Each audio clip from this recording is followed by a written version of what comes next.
Welcome back, Stas23 here, back again with some knife therapy, and today I have for you the Kansept Knives Pretatout. This is the Tanto variation. It also comes in a clip point variation. You can get it non-coated on the scales as well. You can also get it in Damascus blade. And they also just recently released a cheaper alternative to this with either G10 and 154 cm for 76 bucks or micarta 154 cm for 79 bucks. So you definitely have options and a lot of them. Let's get some quick specs out of the way so you have an idea of the size of the knife. You have an 8.25 inch knife. So this is a larger knife. You have a blade length of 3.6 inches, a grip area if you go from here to the back of 3.5 inches. If you go to the back right here, it's 4.1 inches. You have a blade stock thickness of 0.13, and the behind the edge thickness of the thinnest portion on this primary right here is around 18 thousandths. Definitely thickens up toward the tip, but I did not measure that portion. This design was a collab with Maxrom, the same guy who designed the Kansept Pelican EDC.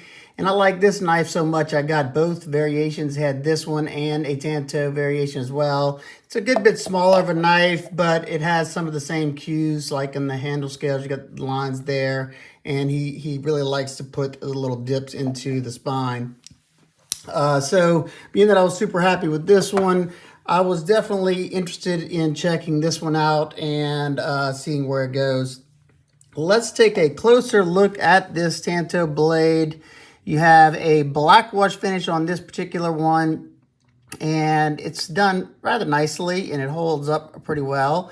This is after all the testing, and there's no major rub spots. That's why I like the stone wash version is much more than, say, a satin or just a plain black. You do have a nice little top swedge right here. You have a very robust tip right there, so you don't have to worry about, being gentle with it. Your blade steel on the knife is CPM S35VN, which is a very good, high quality stainless steel. You can see it right there. That performs well and sharpens rather easily, in my opinion. The knife came to me very, very sharp from factory. And let's take another look. You have these dual fullers on both sides of the blade, or fullers or blood grooves, whatever you want to call them. And you also have a sharpening notch that does clear the plunge line. However, after all the testing, I did sharpen up the knife, and as you can see, it is just ever so slightly starting to widen up there in the back. So you may get, this is what sharpening on the wicked edge. So if you do a hand sharpening, you may get a couple more before you start to widen up there, but that's just something to note. You do have a slight ramp right here with some fine cut jimping. I'd say it's about medium traction. It does allow you to grab a hold to it nicely. However, I noticed that in the saber grip, I tend to put my thumb in this little scoop right here, very comfortable, locked in, and that was my go-to spot in the saber grip. I didn't find myself coming here. Guess if you were going to be thrusting forward with the knife, maybe, but I don't do that kind of stuff. I found the blade sliced really well. However, I would have much rather see this primary bevel right here. I would have much rather see a deep hollow grind on there to maybe thin it out some, and just have the front tip portion with the flat grind. It may even be a slight convex grind at the tip, but that doesn't really matter there. I understand that the strength of the tip. And, that said, I do get why, they left this a little bit thicker, even though it's not super thick. Leave it a little thicker because it is a more, stout work type knife. And in that aspect, I totally understand. The ergos on the knife felt really, really good. I felt locked in. However, it's going to depend on where your fingers land when you grip the knife. As you can see, you do have this designated choil right there. My finger lands nice. If you have fat sausage fingers, your index finger might land on one of these humps, and it may not be comfortable for you. I don't know. but my medium-sized hand fits really nicely. The curvature of the handle scales felt really good, and when I went to do the wood shaving, which I don't know if y'all seen it yet, but should be coming up. If not, I was locked in. I tried it in the hammer grip and in the saber grip. Both of them felt really good. Felt like I had a lot of power into my cut, and didn't feel like it was moving around in the hand at all. You got a wide enough handle scale. The scales are thick enough. And like I said, this little scoop right there, very, very nice for control, especially toward that tip. And it was actually enjoyable to do the wood shaving. It did fine curl just fine. It bit in the wood deep whenever I wanted it to. And I felt like I had control of the edge the entire time. Then after the wood, I moved over to the 1/2-inch twisted sisal rope, part of the testing, and I was able to make 40 cuts with the knife fairly easily. However, whenever you're cutting into a flat cutting board with a Tanto, at least for me, it feels a little awkward. And I think it's because I wasn't using this portion right here, because I found whenever I'm doing those more forceful cuts, first of all, this is going to be a much thicker grind right here, especially on this one. So it's not going to slice as good into, say, something fibrous like the sisal rope.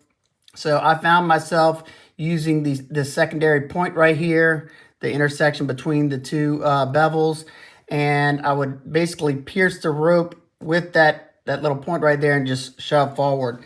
It worked just fine. It did feel a little bit awkward. I was away from the cutting. I was away from my knuckles, so that's nice. Just felt a little bit awkward.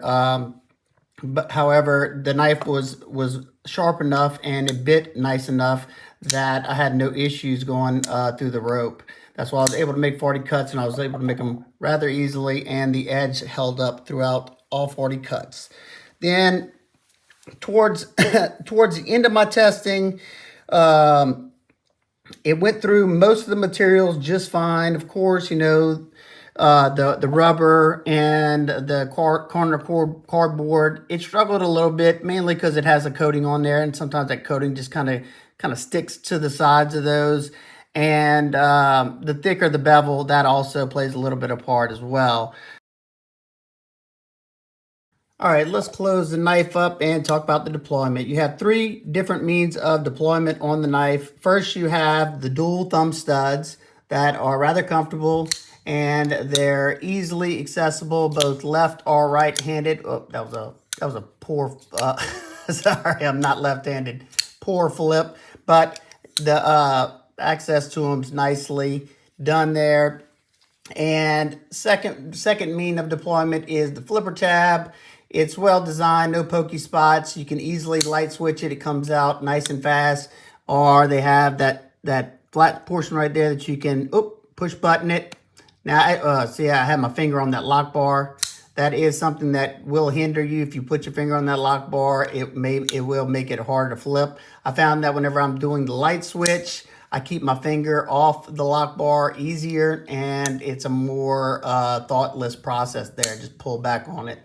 Has a well-tuned detent, nice positive click to it, and very smooth on the action. You have a ceramic detent and cage ceramic ball bearings. So very, very smooth action, as you can see. The third deployment method, you have this fuller on both sides, and I can put my fingernail inside that fuller and do the spotty flick. You can also do it on the thumb stud, but I found it just to be a little bit easier on the fuller. It just depends on how your fingers land on the backside. Okay, let's move on to the frame. You have a titanium black washed frame on this particular version, with bevels going around to soften all those edges. You have 3 milled out fullers in the inside of the scales. It's a nice little added touch to it. Huge lanyard hole back there. You have a pivot with a pivot collar. I like the pivot collar. It's a nice little contrast. This one's silver. They do have some that are different colors as well. You have a Torx T8 on the pivot. It's not flush, but it doesn't bother me much.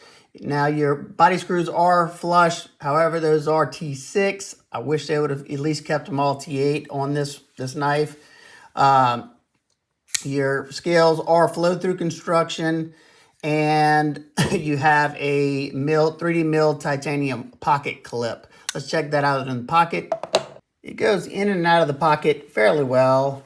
I'm sure as long as you don't have super thick pants, that's how much sticks out of the pocket. And it does do a pretty good job of sticking to this side of the pocket so you can get your hand in there. And the flipper tab doesn't really get in the way for me.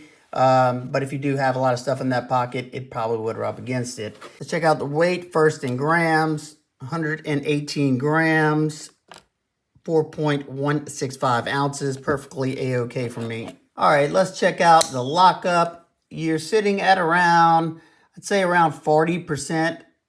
Yeah, there you go. And you do have a hardened stainless steel lock bar insert, so you don't have softer titanium going up against hardened stainless steel. Always a nice touch. It also acts as an over travel. I don't know if you can see that little tab right there. That way you don't overspring your lock bar whenever you're disengaging that lock, leaving it inoperable.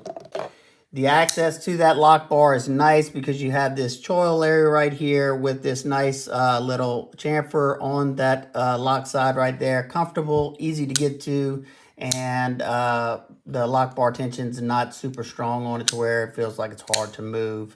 The inside of the stainless steel scale, the titanium scales have been heavily skeletonized on the top and on the bottom to save on weight. Quick size comparisons. You have the Spyderco PM2, which is probably the best overall in length size comparison and about handle grip area. And you have the Power 3. Here we have the Ontario Rat Model 1, Rat Model 2. All right, now for my nitpicks and complaints. Of course, I would have liked to see them widen up the sharpening choil just so you have some sharpening light before it widens up all the way to the back right here.